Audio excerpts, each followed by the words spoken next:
अस्सलामुअलैकुम dear students. तो आज के इस लेक्चर में हमने चैप्टर नंबर 4 की एक्सरसाइज स्टार्ट करनी है, क्योंकि चैप्टर 1 से 3 तक उसके एक्सरसाइज के जो एमसीक्यूज़ हैं, शॉर्ट क्वेश्चंस हैं, वो हम कंप्लीट सॉल्व कर चुके हैं। चैप्टर नंबर 4 आज के इस लेक्चर में हम इसके एमसीक्यूज़ को सॉल्व करेंगे, और जो नेक्स्ट लेक्चर होगा उसमें बाकी शॉर्ट क्वेश्चंस और जो कंस्ट्रक्टेड रिस्पॉन्स क्वेश्चंस हैं उनको हम सॉल्व कर लेंगे। अब स्टूडेंट्स, यहाँ पे जो कुछ एमसीक्यूज़ हैं सॉल्व करने वाले हैं, उनका मैं सोल्यूशन आपको साथ साथ करवाऊँगी। तो देखिए, मैंने ना यहाँ सॉल्यूशन किया हुआ है, साथ साथ मैं आपको बताती जाऊँगी कि किस तरह आप इनको सॉल्व भी कर सकते हैं। वैसे अदरवाइज़ तो आपने इनके आंसर्स को अच्छी तरह याद करना है, चाहे सॉल्व करके करें या वैसे अगर आप याद कर सकते हैं तो करें, क्योंकि एक्सरसाइज वाले ही एमसीक्यूज़ आपके पेपर में आते हैं।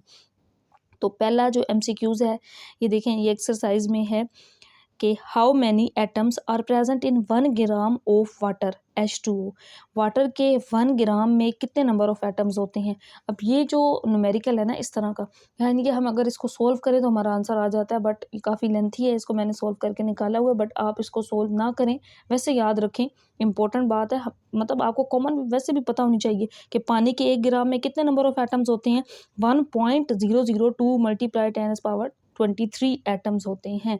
तो ये आपने याद रख लेना है, इसको सॉल्व करने वाली साइड पे नहीं जाना, काफ़ी लेंथी बन जाएगा।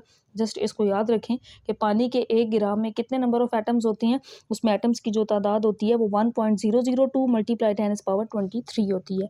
नेक्स्ट इसमें एमसीक्यूज नंबर 2 है, what is the correct formula of calcium phosphide. Calcium phosphide का करेक्ट फार्मूला बताना है, तो option D is the correct option, Ca3P2 ये इसका करेक्ट फार्मूला है। नेक्स्ट एमसीक्यूज नंबर 3 है, in how many atomic mass units. Atomic mass unit जिसको AMU भी कहते हैं, आर देयर इन 1 ग्राम। 1 ग्राम में कितना AMU होते हैं, यानी कितने अटॉमिक मैस यूनिट्स होते हैं। तो इसकी वैल्यू एवोगैड्रोस नंबर आपने पढ़े थे, वो वाली है 6.022 multiply 10⁻23 AMU atomic mass units होते हैं 1 ग्राम के अंदर, ये वाली वैल्यू होती है। तो सी वाला करेक्ट ऑप्शन है इसके अंदर। नेक्स्ट एमसीक्यूज नंबर 4 है हमारे पास, ये है structural formula of 2 hexene. 2 hexene ENE है, डबल बॉन्ड की बात हो रही है। इसका यहाँ पे स्ट्रक्चरल फार्मूला दिया गया है, देखें क्या है, CH3 सिंगल बॉन्ड CH, फिर डबल बॉन्ड आ गया, फिर CH और फिर CH, ये डबल 2 है, एक 2 इसके साथ और दूसरा होल के साथ है, और फिर सिंगल बॉन्ड CH3। ये किसका फार्मूला है, 2 हेक्सीन का। अब शॉर्ट क्वेश्चन में भी आ सकता है कि 2 हेक्सीन का स्ट्रक्चरल फार्मूला ड्रा करें, तो वो इस तरीके से आप ड्रा करेंगे। ENE मतलब डबल बॉन्ड CH के दरमियान, डबल बॉन्ड, यहाँ पे CH3, यहाँ पे भी लास्ट पे CH3, और यहाँ पे आपने CH2 बाकी ये स्ट्रक्चरल फार्मूला जब एक्सरसाइज के अलावा हमने टॉपिक्स पढ़े हैं उसमें मैंने आपको बताया है कैसे ड्रा करते हैं। What will be it's empirical formula. 2 hexene का याद रखिएगा एम्पिरिकल फार्मूला CH2 होता है। तो यहाँ पे स्ट्रक्चरल फार्मूला गिवन है, एम्पिरिकल फार्मूला पूछा गया, हो सकता है एम्पिरिकल फार्मूला गिवन हो, स्ट्रक्चरल फार्मूला पूछा जाए, तो फिर ये फार्मूला आपको पता होना चाहिए। बट यहाँ पे ये पूछा गया है कि 2 हेक्सीन जिसका स्ट्रक्चरल फार्मूला ये है, तो उसका एम्पिरिकल फार्मूला क्या होगा, तो उसका एम्पिरिकल फार्मूला CH2 होगा। Option D is the correct option. और इसके बाद नेक्स्ट है स्टूडेंट्स एमसीक्यूज नंबर 5। अब इसका सोल्यूशन मैं आपको करवाऊंगी, क्योंकि इसका सोल्यूशन किए बगैर हमें नहीं पता चल सकता कि इसका आंसर क्या होगा, क्योंकि वो तो पानी के 1 ग्राम में कितने नंबर ऑफ एटम्स होते हैं वो कॉमन बात है, हमें याद करनी है। 1.002 मल्टीप्लाई 10⁻23 पहला एमसीक्यूज में वो डिस्कस कर रही हूँ। अभी हम 5 को करने लगे हैं।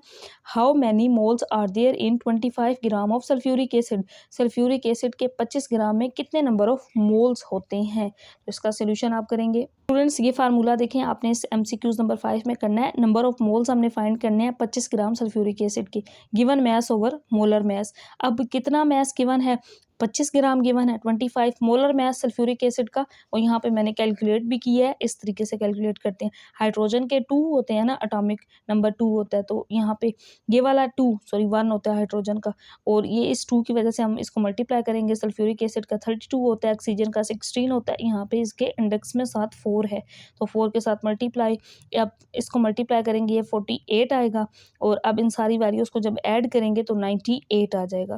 तो स्टूडेंट्स, जब आप इनको मल्टीप्लाई करेंगे ना 64 को 4 से, तो 48 नहीं आपके पास 64 आएगा। 64 में 32 ऐड करें और उसमें 2 ऐड कर लें, 98। 64 और 32 96 और 2 98 बन जाएगा। तो यानी कि फार्मूला क्या, हमने नंबर ऑफ मोल्स फाइंड करने थे 25 ग्राम सल्फ्यूरिक एसिड में, तो मैस तो 25 ग्राम गिवन था, मोलर मैस हमने इस फार्मूला से फाइंड किया। तो 25 को 98 पे डिवाइड करने, आंसर क्या आ जाएगा 0.255 मोल्स।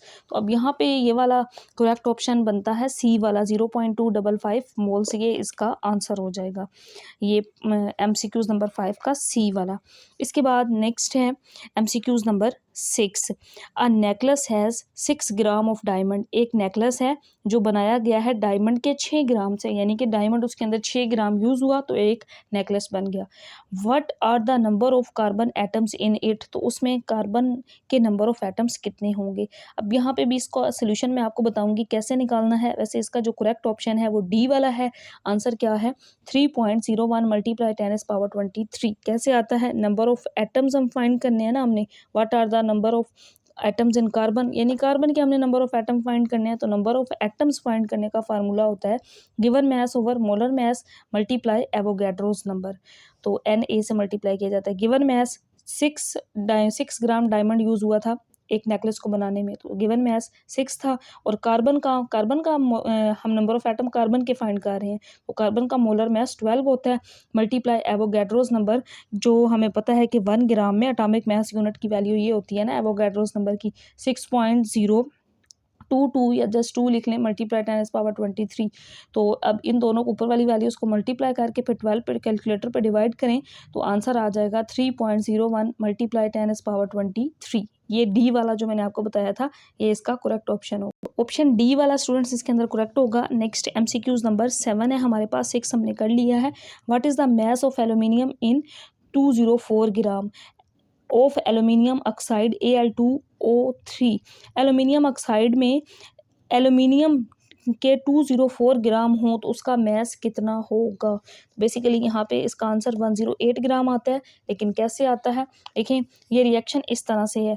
4 एल्यूमिनियम के मालिक्यूल्स और 3 ऑक्सीजन के मालिक्यूल्स का आपस में जब रिएक्शन होता है तो एल्यूमिनियम ऑक्साइड बनती है, और इस एल्यूमिनियम ऑक्साइड का जो मैस होता है ना वो ये बता रहे हैं कि 204 ग्राम है। ये जो बनी है एल्यूमिनियम ऑक्साइड ये 204 ग्राम की है, और इसके अंदर एल्यूमिनियम का जो मैस है वो पूछा गया है। एल्यूमिनियम के कितने, यानी कि एल्यूमिनियम का मैस पूछा गया है। तो यहाँ पे एल्यूमिनियम का 1 मोल ऑफ एल्यूमिनियम के 1 मोल में 27 होते हैं मालिक्यूल्स उसके अंदर। तो यहाँ पे इसके साथ 4 था, 4 के साथ हम मल्टीप्लाई कर देंगे तो 108 ग्राम आ जाएगा। ये हमारा इसका करेक्ट आंसर होगा। एल्यूमिनियम का मैस इस पूरे रिएक्शन में पूछा गया था, तो एल्यूमिनियम का मैस हमने कैलकुलेट किया कितना है 108 है। अब इसके बाद स्टूडेंट्स नेक्स्ट हमारा न्यूमेरिकल नहीं MCQs नंबर 8 है। Which one of the following compounds will have the highest percentage. ये जितने भी कंपाउंड्स दिए गए हैं इनमें से सबसे ज़्यादा परसेंटेज किसकी है of the mass of nitrogen, यानी कि नाइट्रोजन की परसेंटेज इन तमाम कंपाउंड्स में से किस में सबसे ज़्यादा नाइट्रोजन की परसेंटेज होगी।